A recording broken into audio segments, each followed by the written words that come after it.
Hi, I'm Doc Harmony here in the sunny, finally in a rainy day, in a rainy season, sunny Central Valley, overlooking the Central Valley, with my parrot. I need to find a name for my parrot, don't I? Any ideas? Drop them in the comments below. And I am here to deliver some very disturbing news. And the only reason why I'm sharing it is because it's about erythritol and the effect that it has on the body. And this is very important. So in November to December of 2024, I had 12 heart attacks. Shocking. Everybody was shocked. My doctors were shocked. My peers were shocked. My families were shocked. My friends were shocked. And this is not to brag on me or boast on me, but I'm pretty disciplined and I don't really cheat and I stick to an organic diet. I have done everything from raw juicing and fasting and vegetarian, hence the 24 days of fasting here, and cleansing, and just really committed to a natural health lifestyle. As you all know, 35 years ago, we were homeschooling, home birthing, and anti-vaxxing. So this is not like my lifestyle is a lifestyle. It wasn't, and I exercise, and as you all know, I started meditating. Thank goodness, meditation saved my life with every single heart attack. Every attack, I would go into meditation, and I would thank God, just do what Joe Dispenza was teaching me in his progressive class, and there will be another full-blown testimonial about that coming soon. And so, erythritol, I was consuming 3 to 5 tablespoons of erythritol a week. I love chocolate. I love sweets. And so what I would do is I would take organic peanut butter or almond butter and maybe mix chia seeds or flax seeds or something, and coconut oil, and then I would take chocolate, organic chocolate. All this is organic, of course. And I would mix in that erythritol with the chocolate and melt it down with coconut oil, organic. And a lot of times I would make whipped cream out of heavy whipping cream and erythritol. So that's there's food, highly addictive, isn't it? Highly addictive. And so I want everyone to know that I do believe that this contributed directly to my heart attacks. There was no other reason. My doctors are mystified. Everybody is shocked. How could this happen? How could this happen to Doc Harmony? And more alarming, they're scared, because if it could happen to me, what chances do they have of it not happening to them? Well, do not consume erythritol. Stay away from it. Yes, all the artificial sweeteners.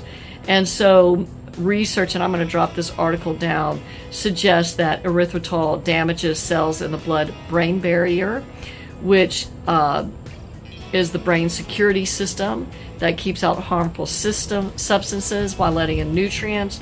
So I was having a nutrient, still am, keeping proper levels of magnesium and potassium, sodium, and having those just flush out and completely disappear. So while we were having these minor heart attacks, obviously the last one did end me up in hospital. I had a 10-day visit in hospital. That's for another story. And what we found, and what they're finding, is that erythritol consumption has an increased rate of heart attacks and stroke. Also, thank goodness I did not have a stroke. I just had heart attacks, that the brain becomes more vulnerable to blood clots. And the other thing that's really important is that erythritol triggers what scientists call oxidative stress, flooding cells with harmful, highly reactive molecules known as free radicals, which simultaneously reduces the body's natural antioxidant defenses. And perhaps more concerning was erythritol's effect on the blood vessels' ability to regulate blood flow. Now, thank God. So the other thing is that it disrupts the critical system, reducing nitric oxide and ramping up endothelin-1. The result being that blood vessels remain potentially dangerously constricted, potentially starving the brain of oxygen and nutrients. I don't even know what to say. Angry, upset, you know, once again, and I get that it's a big world we live in, and I get that there's so much, and I get, you know, as much as I do dislike the FDA, that there still is a place for responsibility and integrity.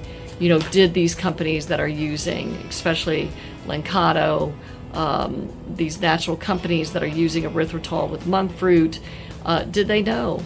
I don't know. I'm not here to judge that or criticize that, and I would never want to do anything to interrupt or endanger the natural health system, natural health companies.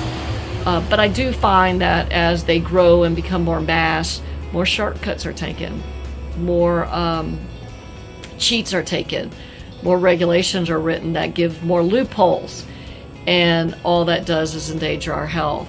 As we've talked earlier about functional medicine, you know, the government's just setting us up for our supplements to become prescriptions. So what this 24-day cleanse, 28-day cleanse has really got me, and learning about this erythritol and learning how it probably contributed 100% to my heart attacks and almost my death. And just going back to the basics. Keep it simple, silly. Keep it simple. Organic foods, fruits, vegetables, breathing good air, meditation, prayer, love, joy, releasing all that anger and frustration and stress. It's just not worth it. And that's not to say I still don't work a lot, and I do, because there's a lot to contribute to the world, and I love Heal. I love my team. I love the Queen Circle. I love contributing to other people's lives and creating and discovering loving, long-term, fulfilling relationships that work. But we still have to be honest. Erythritol is dangerous. Aspartame is dangerous. So I've just really made that commitment after reading this article today that no more sugars other than date sugars or honey. Honey, there you go, honey from our beeswax, all our lovely bees, maple syrup. And just really respecting and honoring the temple that God provided for me. And I'm so blessed and so lucky to have such a healthy temple. Thank God I've been eating organic. Thank God for my friends like Robert Scott Bell. Thank goodness for all the peers that taught me, Dr. Schultz, about cleansing and fasting and how to, you know, cure oneself. Thank you for Bea Lydecker. Thank you for Hulda Clark. Thank you for these amazing teachers that we've had that have paved the way and stood up against the FDA, stood up against government, and stood up against the oppression of keep it simple. Keep it simple. Go grow some herbs. Go make a difference in your life.